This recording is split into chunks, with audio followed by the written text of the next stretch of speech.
It's This conference will now be recorded. ooh, Yeah.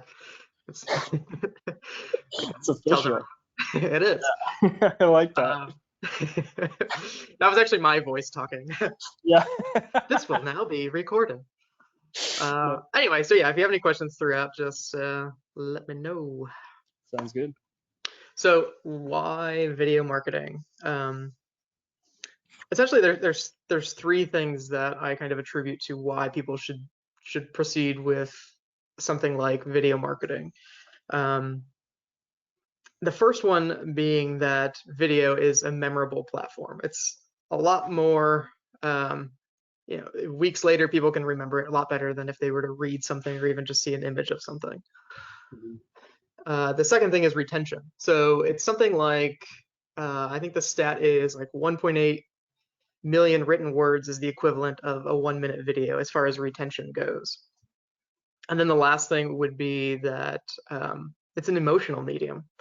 I think a lot of what makes marketing great is whenever you can make people feel something. It goes beyond just kind of talking about the brand or just a little tagline with a logo. It's a lot more than that if you can make people feel something. And that doesn't mean just making people happy or sad or joyful. Like it's any of those emotions. Certainly fear plays a role when it comes to politics, but I hate that so much. Yeah. So a few years ago, Zappos they used video for some of their products as like on their product pages. And pretty immediately they saw between a 6 and 30% increase in sales of those products. And those were just like quick, it could be like product feature videos where it's just kind of like, if it's a shoe, it just kind of like rotates the shoe, you see all around it or something like that. So they definitely kind of, just by trying that, they proved its value very quickly. So according to Google, any website or web page or landing page that has video is actually 53% more likely to show up on the first page of Google. I was actually just reading something the other day saying that like 89% of people only look at the first page of Google results for things. If you hear kids screaming, you know the thing. Yeah, no worries. I was teaching a class last night, and I told them, like, hey, if you see a naked kid running back here, like, don't worry about it, just ignore it. And sure enough, he's wearing his underwear, his Superman underwear, and just running behind me. No, go away.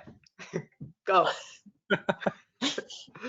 Oh, Anyway, and so the other thing is that videos are shared 1,200% more than images and text combined. So it's definitely a very social medium that basically what it comes down to is people don't want to read a lot. And I'm not saying that like written words and blogs are useless, but I'm saying that when it comes to especially top of funnel things, I think that video is really crucial. So this is kind of the disclaimer that I always put on this conversation here, where it's no matter how much marketing you do, if the product is garbage, it's not going to do really well. I always say things like video is more like a magnifier of kind of your marketing efforts if the product is good to begin with. And there's definitely been a lot of instances where things that I've seen where just really bad products try to just dump millions and millions of dollars into their marketing, and just it might work very temporarily, but it's not going to hold up for very long. So that's my little disclaimer that I put on things. From there, it's being very clear with what you want to change in your company or any sort of KPIs that you have. Like, what is it that you want to change, and being very intentional about trying to change those things. from that standpoint, would you recommend like it's kind of like picking your high level OKRs or KPIs and saying, all right, this is what we're going to do with this video initiative, and here's our game plan for how we're going to do it, kind of thing. For sure, for sure. And it's everybody's kind of metrics that they're looking to change. I mean, everybody wants to increase sales, right? Yeah. But and I'll get to that in a little bit, where it's like it's not as simple as just, you know, getting these strangers to just buy whatever it is that you're selling. It's, you know, a goal could be like, all right, we want to be able to, you know, increase our social media by 1,000 followers or something. And maybe that's not necessarily a good goal for whatever the company is, but having something clear like that is always going to help. I think that's a big part of where a lot of marketing campaigns fail, is that they don't have a clear goal. They're just doing things, and it's understanding why that is, especially if people are demanding a lot of them. But I think that, you know, per team or per month, over any sort of given amount of parameters, there should be like a clear, okay, what is it that we were trying to achieve? And I think a big part of that actually comes down to, you know, we want those things so then we can measure the success of what it is that we're doing. So again, if we're like, okay, well, we tried this and it increased subscribers by 1,000, but we did this and it increased subscribers by 2,500. So it's like, all right, testing things against each other and seeing what that route is that you should proceed with beyond that, you know? Yeah. Cool. So getting into speaking to an audience, I think that this is another like huge trap that people fall into, especially like early stage startups. They fall into this one all the time, where they don't know who their audience is exactly. And I think that's fine, but their strategy is to just try to speak to everyone. I use this little diagram right here. So it's like, you know, if you are the yellow dot and you are speaking to a theater, like at some sort of, yeah, at some sort of theater, and it's just filled with a crowd all around you. People try to speak to everyone, and it doesn't really connect with anyone. It's that idea. If you try to do too much, you're not really doing anything at all. So by trying to speak to everyone in the crowd, and we'll say this crowd is a very diverse audience of, you know, they're not there for any specific thing. It's just a random sample of maybe let's say 1,000 people, right? But by trying to speak to all of those people, you're not actually able to have a deep connection with any of them. So that's why I always say, you know, we go from this, where you're trying to speak to everybody, but if you try to speak to just a single subsection, you can have a much greater connection with people. And to me, that's what it comes down to, is like, how do you have that deep level of connection with people? And yes, by doing that, you have to not speak to other people on the sides, right? And it's not that you're necessarily like shunning them or just completely ignoring them. It's that you just speak to that one subsection, and then the more narrow you get, the greater that connection's going to be.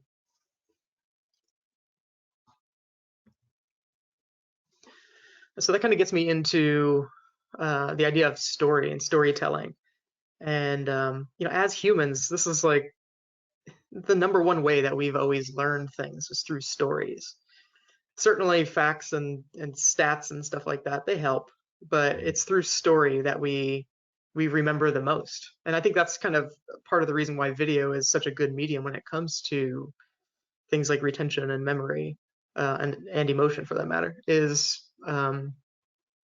it is that idea of, through telling stories, we're teaching or entertaining, we're providing that sort of value, kind of what I was talking about yesterday with content marketing, where it's providing that value in either education or entertainment. And by using stories, we're able to really get through to people and form a real connection. Mm-hmm. And you know, I also got to be clear here, like, I don't necessarily mean like every single piece of video should be like, once upon a time there once was a girl. Like, I don't like, I'm not saying like fairy tales or anything like that. I think that stories can be very abstract, but I still think that story should exist in everything, really. Mm-hmm. And like, you know, for me as an animator, video maker, it's, I see the things that perform the best. I see the things that win the major awards, right? I see all these things, and that's the common denominator of all of these things, is they all tell a good story. Mhm. So that was actually a big shift for me a few years back, where I was like, oh man, like story actually more important than making something look really amazing. Mhm. And it's I always use that example of um, like action movies. Like sometimes they look amazing, but you're just like the story's just not good enough for you to even remember once you walk to the parking lot. But Yeah. whereas there's other movies where you're like you think about for weeks and months later, and you remember all these things because it was a story that was deep and affecting. Mhm. Um, and I think those are the things that we should always try to do whenever it comes to developing any content, and especially video. Yeah. Do you have any good recommendations for like building a better understanding of narrative and storytelling? I think, as far as like the work I do, I try to keep in mind the idea of like, what's the story that we're trying to tell here? Like, how is this plot growing? Like, Hmm. and sometimes it's like, well, does this need a plot? Or like, if I'm doing something very informational, like information heavy, Yeah. sometimes like I feel like I might just be like data dumping at these people. So like, do you have Yes. any, yeah, I guess, recommendations for Yeah. getting better at story? I actually just took that out this morning of the presentation because I was like, I don't know. Most of the time people don't really respond super well to it. Yeah. Like they kind of look at me like, oh God, this guy's crazy. But let me pull it up for you because I think it's pretty good. Um,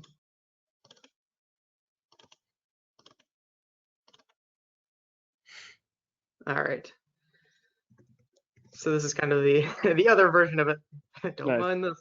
So this right here.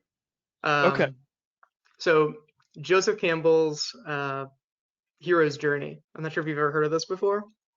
I Um, think I have, but I didn't like, I don't know well. yeah. So, and I won't go through all of it here, but I would definitely kind of look into that more because this is something that I use as a basic structure, a basic like formula for how I want to tell stories. Um, so real quick, you can almost put any movie into this journey right here, and you'd be like, oh my God, that's exactly what they did. They used this structure right here. Mhm. And it's been hundreds of years that we've been using something like this, and I can't remember when Joseph Campbell decided that this was an actual thing, but um, so it starts off with, they start in this normal world. Are you a fan of Harry Potter at all? Oh yeah, absolutely. There we go. Perfect. So that's the example that I like to Anything, use. yeah, anything You I resonate with. So, Great. So I always say like Harry Potter, Star Wars, The Matrix, like some of the like the more classic movies. I'm not sure we call them classics just yet, but I'm gonna call them classics. But you can classics. you can you can fit this structure inside of it. So for Harry, um, he's living under the stairs. That's his normal world, right? That he's Mhm. living every day in this, and it's not normal to every individual. It's normal to this person. I mean, like Frodo living at the Shire is obviously not normal for most people, but it's normal for him, and that's where we start the story. Um, so we start the story there, and then there is some sort of call to adventure. Um, for Harry, it's all the letters flying through the mailbox, and it could even be no, you know what I would say that right there, and then going on to meeting of the mentor. Um, this could be either Hagrid or Dumbledore. Like you could kind of put either one in this spot right here. I like to Mhm. put Hagrid there because it happens very quickly, and he's always there, kind of throughout, as kind of like more of like a friend. But Harry obviously has several mentors, kind of throughout the series. Um, but then after meeting this mentor, which he meets him when they're at that little island thing or whatever, um, he is then crossed into the unknown. He goes into this unknown world, goes through 9 3/4. I think is that the one? 9 3/4, I believe. Uh, Yeah, platform 9 3/4. Yeah, I think that's fine. Diagonal too. Yeah. So there, in this case right here, there is like a physical crossing into another world.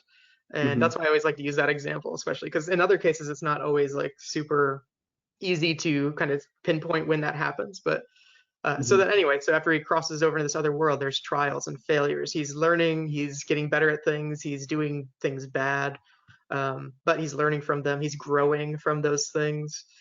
Um, you could almost say the first 6 books were right here, and then Yeah. there's the ordeal.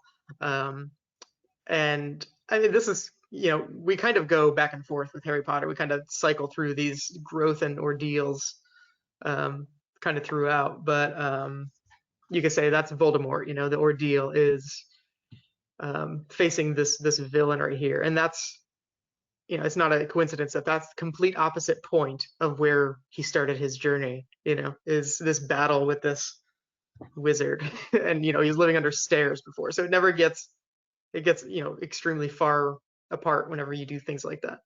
So anyway, and then after he, spoiler alert, defeats him, he gets the reward. He gets the wand. There's several rewards that he gets, but then there is the road back home. This is where, yeah, in this case right here, like it doesn't go necessarily back to the original normal world. It goes to a new normal world. So it's Hmm. almost like it could be like a spiral, almost more than like a circle. But so he comes back home, he returns home changed, has kids, sends them off to school, and that's the new normal life as a wizard.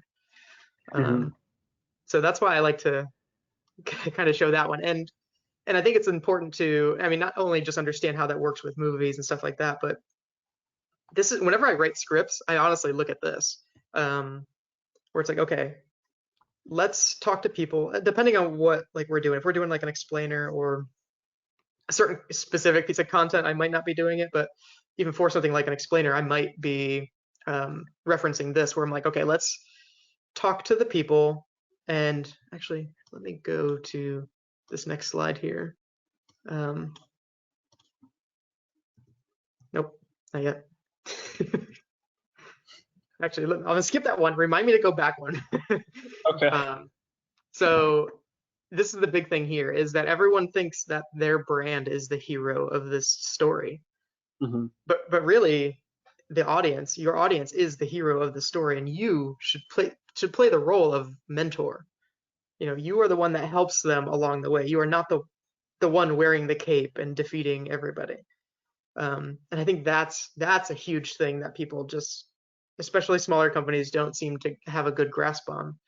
Hmm. And so they're out there saying, well, we've been in business for 100 years, and look how great we are. We've done this, we've done that. But it's, if they were to just shift the story a little bit to put their customer or their audience as the hero, they would see way better connection when it comes to their marketing, especially their videos. Hmm. So going back one frame here, does that all make sense before I keep going on here? Oh yeah, definitely. Okay. No, I'm going all over Yeah, the place now. because whenever we watch like Harry Potter, anything like Lord of the Rings, we're always putting ourselves in like the place of the characters. Yep. Um, I guess some people might resonate with Dumbledore or Gandalf or something like that, but like most people probably were like, oh, I want to be Harry, I want to Hmm. be Aragorn, I want to be Yep. Frodo kind of thing. So, Yeah, for sure. And that's definitely it, especially when it comes to the stories that we tell. It's having that understanding that people will put themselves in the place of the hero, like all the time. mhm. Yeah. So um, a little thing about attention spans. I always think this is a really important thing here, because everybody always asks me like, what's the perfect length for a video?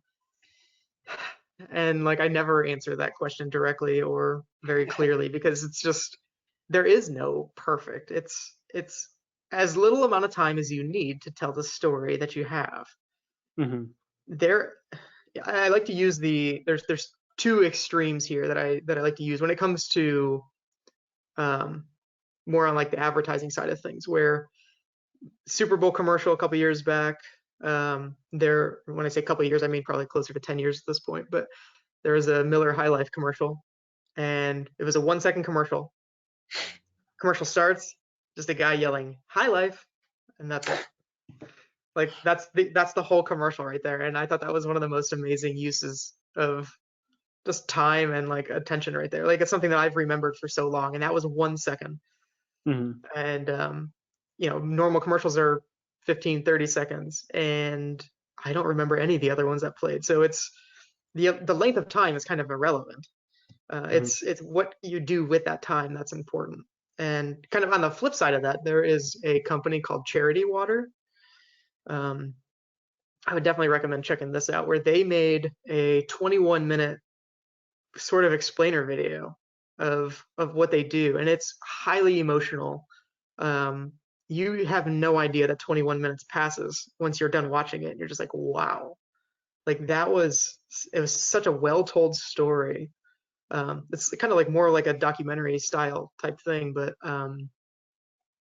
if you have a 21-minute explainer, obviously most people would say that's not a good idea. It should be 2 minutes. That's what everyone says right now. But Yeah. um, he made it 21 minutes, and they raised a lot of money after releasing that. It's still up there as one of the more popular videos on YouTube, kind of circling around occasionally. Mm-hmm. I was gonna say a good like kind of comparison or like contrast to that Super Bowl ad where they had like the 1 second of just high life. Did you see the ad this year where they had Charlie Day from Always Sunny Yeah. Hmm. at the beginning of like the commercials with his Tide commercial? He's like, "When do I do Yeah. laundry?" And then like 5 or 6 commercials throughout, like a Doritos commercial, something else. He kind of pops in and is like, "Do I do it now?" That was kind of an interesting way of like telling. I don't. I guess I've never really tried to put advertising into that Joseph Campbell's story arc, but I'd Hmm. be curious to see how that kind of narrative might fit into like a similar story arc kind of thing. Yeah, Um, for sure. Let me go back to that real quick because I want to say one more thing about it. I think the other thing to keep in mind is that whenever we do tell these stories, if it is for something like advertising, you don't mhm, necessarily need to do the whole story, you know? Like you can mhm, do just a section of it, and especially if it's going to be like a continuing narrative kind of thing. And I guess we see that a lot with TV shows now, where it's like, you can almost say that there's this arc in every single episode, but then there's this arc in every season, and then there's another arc for the entire like series as a whole. mhm. But yeah, yeah, that's the That makes sense. Yeah, that's kind of cool. that's a big part of what I try to do is I try to treat marketing like it's science, like it's math. Like to me, it's like I want to have that formula, at least a formula to start with, because while I also consider myself a creative person, creativity happens with those restrictions. So it's like, okay, well, what restrictions are you going to put on yourself? If you were to be like, okay, I need to come up with a story, I think that's just too broad. And as with a focus like this, creativity just isn't going to work as well. But if you start to say like, okay, well, I'm going to use this like in this hero's journey right here, all of a sudden now it's this, and now you have a lot more bouncing around of ideas that could potentially happen. Um, so the other thing I try to say is, and kind of going off of what I was saying yesterday with content marketing, I believe that brands should always be trying to be the content rather than the thing in between a person and their content.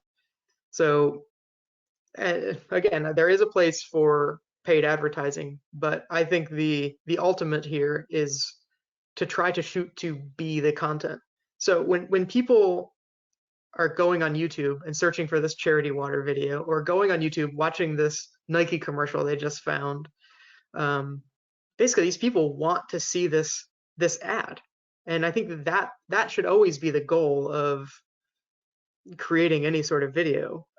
Should be to aim to create something that's so either informative or entertaining to people that they search for it on YouTube immediately after they saw it so they can share it with somebody else. And now that's certainly easier with some brands than it is others. But I think that's something that always needs to be kind of top of mind, is how do we make a piece of content that people want to see and aren't forced to watch?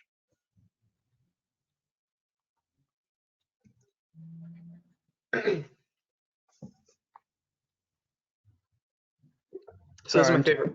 No, that's yeah. cool. Taking a little break here. If I get quiet, it's I'm usually just writing stuff down. So No way, man. I'll keep talking no matter what.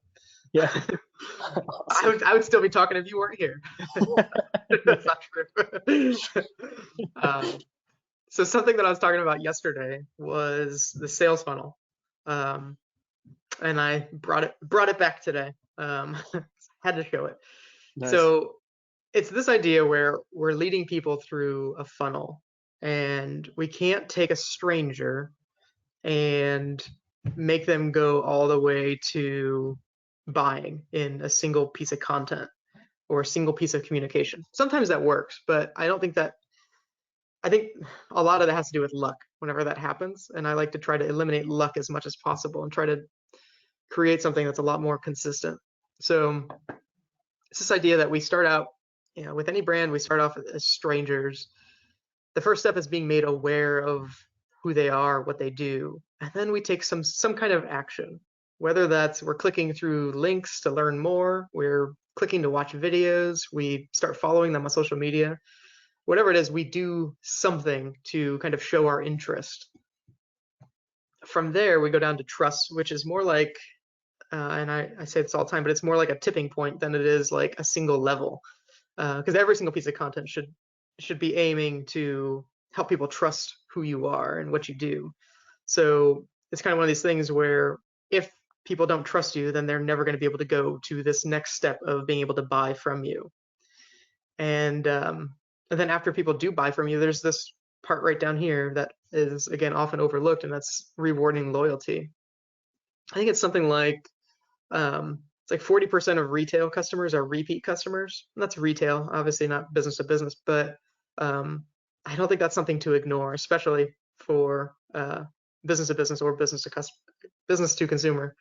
Because the best part about rewarding loyalty is that, well, they're already aware, they've already shown interest, they already trust you, and they've probably already bought from you if they're down here. So at that point, it's more like you're cycling through the last couple steps.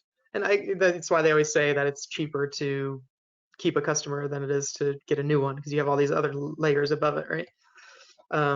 But when it comes to video, we can make things that, I guess what I say is like, okay, there's always holes in your funnel, right? And we can use video as a way to kind of tape up a hole that's on that funnel. You can use any sort of content, not just video, but like you can use any sort of content to help patch those leaks.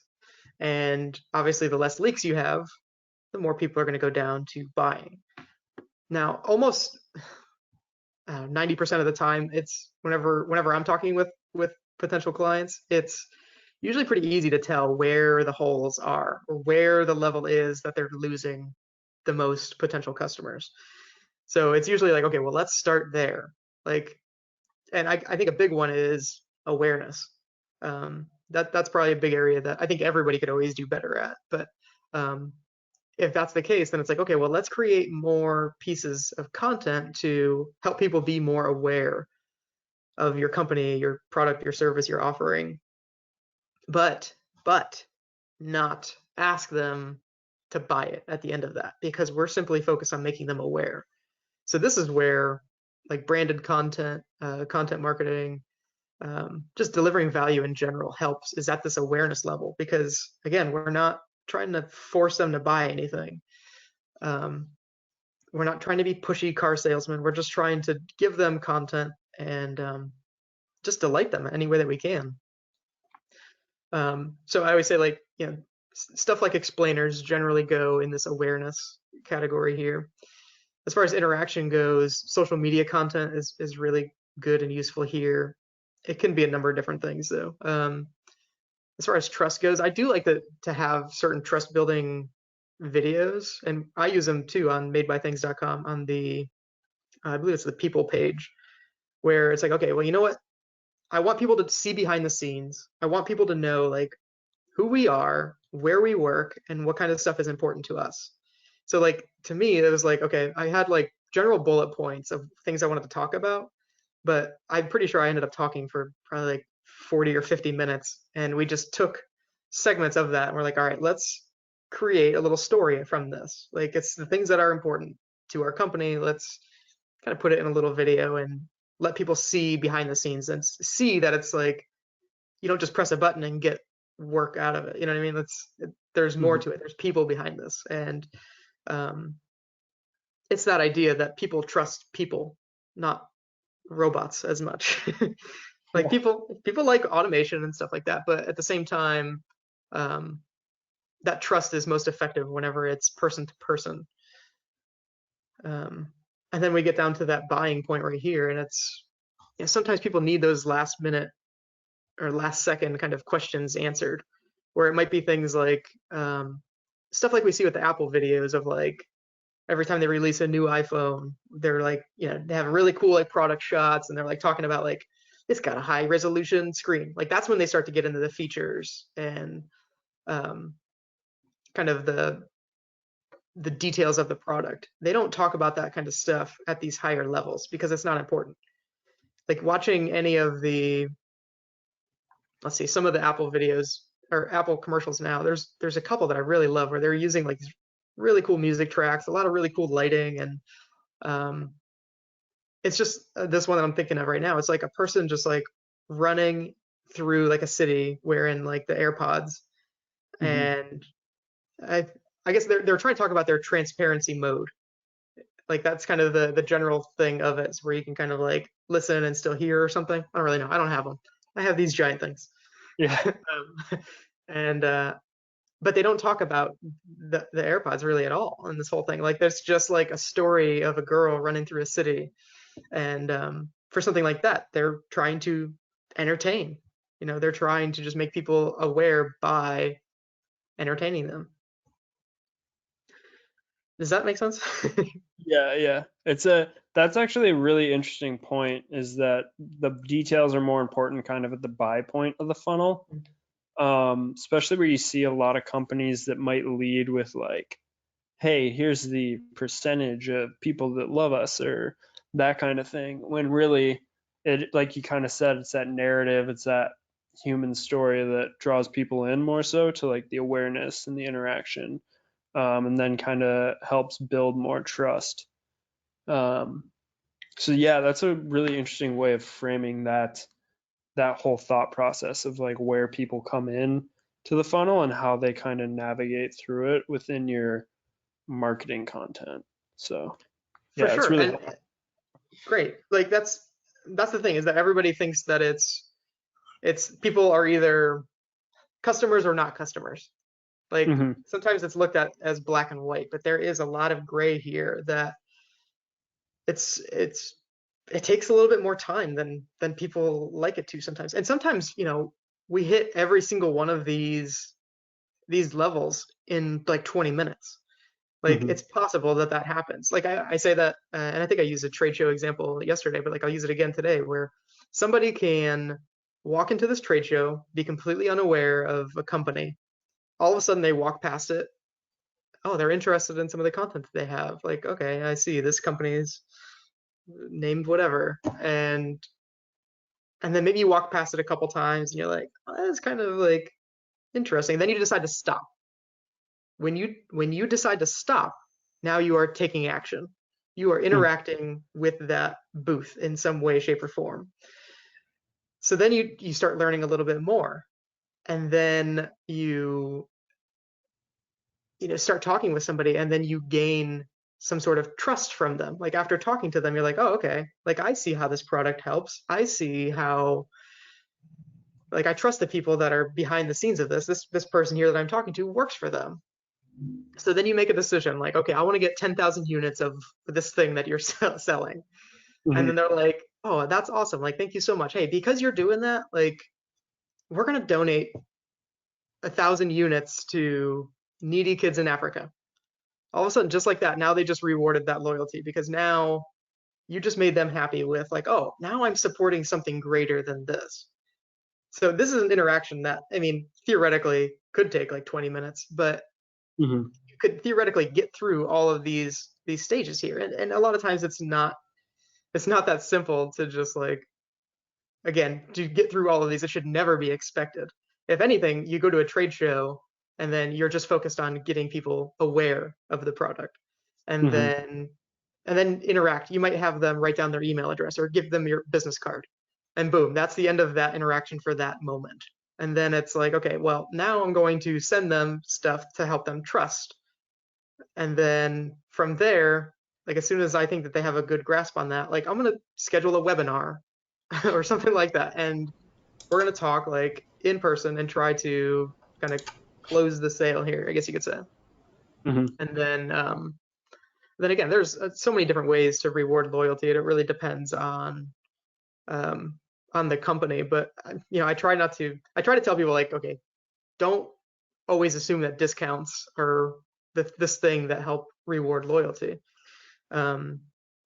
Sometimes it's just helping people in some way. Sometimes it's delivering content that's like, it could even be like, oh, like thanks for buying this thing. Here's how you can set it up at home with clear instructions. Like even something like that would be rewarding loyalty. Mm-hmm. Does that make sense? Oh yeah, definitely. Yeah. Nice. All right, I'm gonna keep going here. So here's the thing. Anytime that you are creating any sort of video, the quality is important. And this is something that a lot of people don't love to hear, but it's true.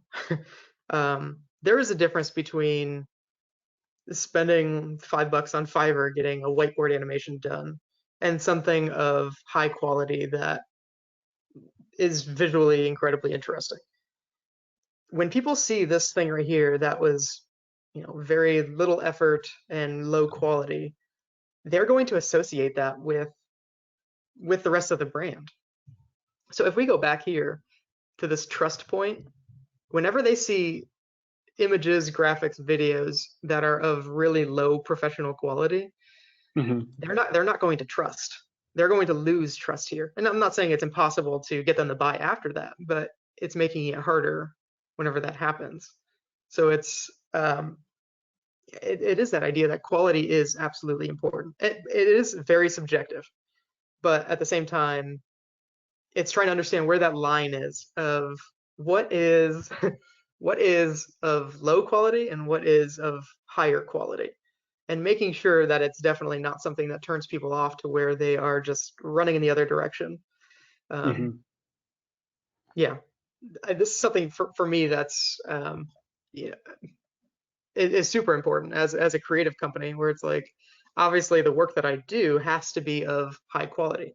So what I do is in this weird realm where the work we do is also the content that we put out, in a way. So it's kind of weird to think about, but as soon as if I was to put a project out there in the world that was just low quality, I would take a huge hit in trust, even whenever it comes to people that I've worked with in the past. They'd be like, what is this? Like, this company is just going downhill now. And there's definitely like, there's a pressure to that. But again, it is subjective. So it's just understanding what the expectations are of that quality, and making sure that when you start creating things that you either keep up that quality or increase that quality level. Mm-hmm. That makes sense. Yeah, that's definitely something we're trying to communicate a lot with our revenue team and our larger sales team.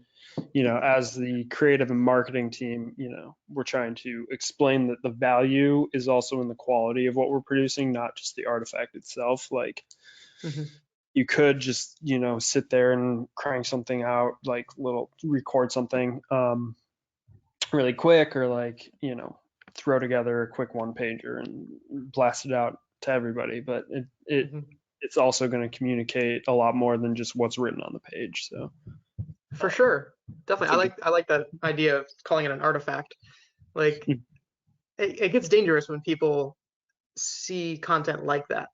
So like that's why I have this kind of love-hate relationship with Instagram stories, where I'm Yeah. like I love the idea that it's just there for a limited amount of time, and it's like I don't know, it's got to be something, it's got to be a bigger part of something if you're going to use that as part of your marketing strategy. Hmm. Um, but at the same time, a lot of people do see it as like, oh, just put something out, put something out. It doesn't matter what it looks like, just as long as they see our logo and our name, that's good enough. And Yeah. that's definitely not good enough, especially when you're competing against so many other people that are doing really well when it comes to content right now. Hmm. um, so I guess well, one of the last things here, and then I'll go into a little bit of a recap, um, is reaching your audience, and it gets kind of, it can be a little tricky because not only do you need to speak to your audience, you need to tell them a story that they can connect to, but you also need to show it where is best for them to view this. Now, if your audience is 35 to 50-year-olds, Instagram stories might not be the best place to put your content. So it's really about being smart and understanding what that goal is, kind of going back to that goal, and where's that location that's going to best get this in front of people to where they can actually, you know, it can actually get their attention basically. Hmm. And in some cases that might be sending content over email directly. Sometimes it could be, yeah, it could be showing it on the side of a building with projection mapping. It could be virtual reality. Like there's so many possibilities there. It's not always as simple as just like, okay, let's make a explainer video and put it on our homepage and then just hope for the best. It's not always that simple. So again, it's really about understanding that audience at a high level to be able to figure out where the best place to put it is. And the best Hmm. part is that most of the time, unless you're using paid advertising, it's relatively cheap just to put it wherever you want it and just to see um, how high of results you can actually get with these different places. But um, the more, I guess, unsuspecting the location, the greater that surprise is going to be with people. So, and that's something that, again, I mean, we see ads every single day on Facebook, all the social media platforms now. And another reason why it's just not enough to just do something and then just push it out there. You still have to surprise and delight people. Hmm. And it's getting difficult, but at the same time, like I love the fact that it's getting difficult because now we have to be creative. So we had that wide scope of creativity, and now it's okay. We can't do that, can't do that. So now we're forced to be much more creative as marketers, advertisers, creatives in general. Hmm. I like that idea of putting stuff in unexpected places. Because to your point, yeah, we all expect to see ads popping up in Facebook and things like that, but maybe our audience isn't, they're not expecting something to come straight into their inbox, and they're not expecting something to get mailed straight to their door, kind of thing. So that's definitely that's an interesting way to look at creating surprise and delight. Is not For just sure. in like, oh, interesting content. It's like, oh, wow, I found this in a really different place, kind of thing. Yeah, definitely. There's one thing that I've been seeing pretty recently where it's like a direct mail kind of thing, but so you send it to people and then inside of it there's a little video screen Yeah. and that plays like a little video of some sort. I haven't like messed with one of those before, but I'm like that's some next level stuff right there. If it's Mhm. done properly anyway. If it's just like if it's you give it to them and all of a sudden it's this low quality whiteboard animation, then it's like that was a Yeah. missed opportunity. But like, I'm not gonna throw out a little TV screen if I get one. Like, there's no way. Like, even if it only plays this one thing, like I don't know. Like Yeah. most of the other direct mail stuff I get, just it goes straight to the trash. I don't even know what it is. But yeah. So here's kind of the idea here is, we start with our goal. Uh, we want to know which KPI we're trying to change. We are creating a story based on, okay, what's going to help us get to that goal. We are using the sales funnel here, trying to figure out which level of the funnel we're trying to impact. We're also comparing it with the goal. We're creating a high level of design artwork here that is of professional quality. We're giving it to people where it makes the most sense. And then we are focusing on that audience again to make sure that they are the ones that are the hero of our story. Now, each of these things, each of these dots here can be looked, you can connect them with any other dot here and they should match up, right? So that's why we do this right here. So all of these things should inform the other things. So like your goal should inform the strategy, the artwork should be determined by the story should be informed by how it's going to be shown to a person. Like you can go anywhere with this right here, but these are like kind of the pillars that kind of inform all the decisions that you can make on any sort of video marketing campaign or marketing campaign in general for that matter.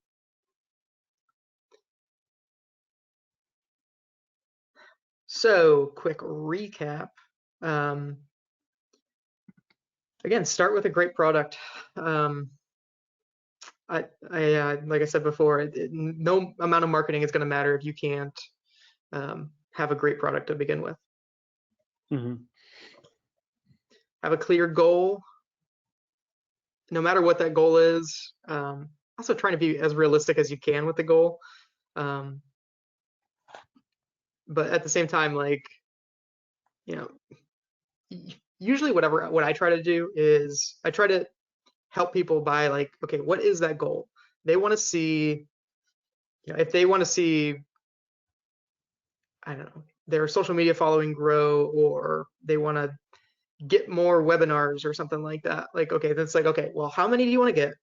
And what's the value of that goal? And that's what I'm going to try to put together as part of my plan for how I help people, where it's like, okay, well, if you want to grow $5 million, then, well, if I have this plan that I can put together for $500,000, like if I can put together like multiple pieces of content, then it's like, there we go.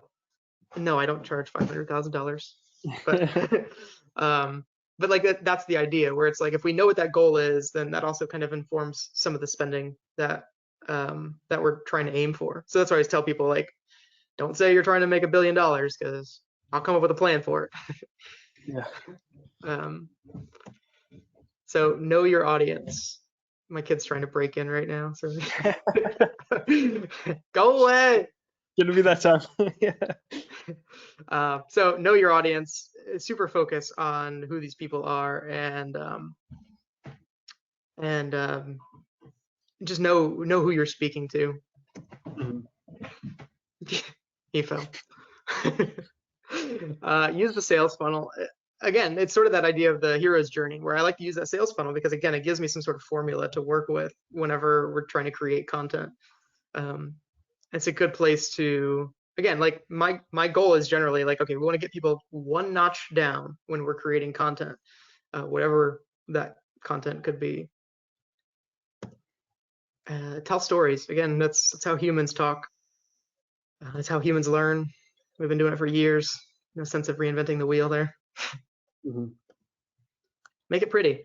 Again, if it is of low quality, you will absolutely lose trust, but quality is subjective. So start somewhere and get better.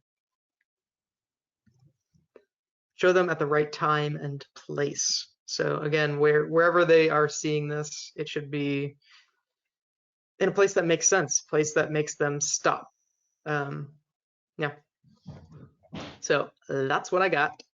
Cool. And yeah, have 3 more of these later this week. Building an audience, starting an event, and freelancing basics.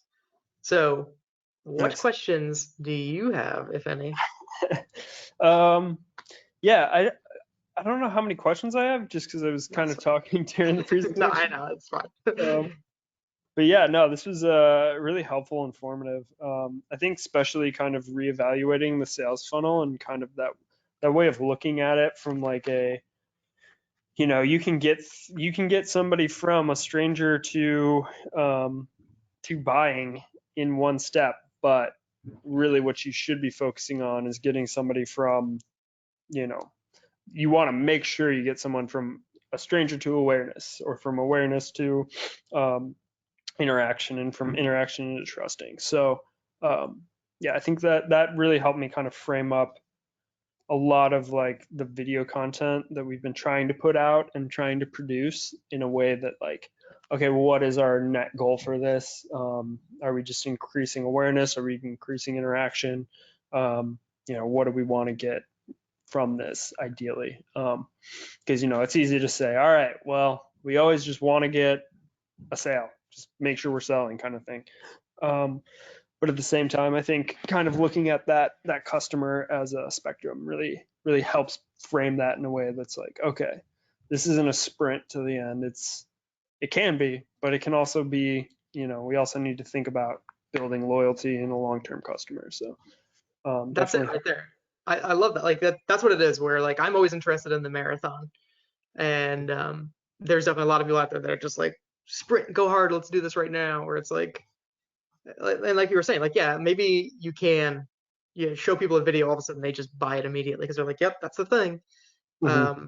But you kind of have to prepare for majority of the people that are not going to be like that.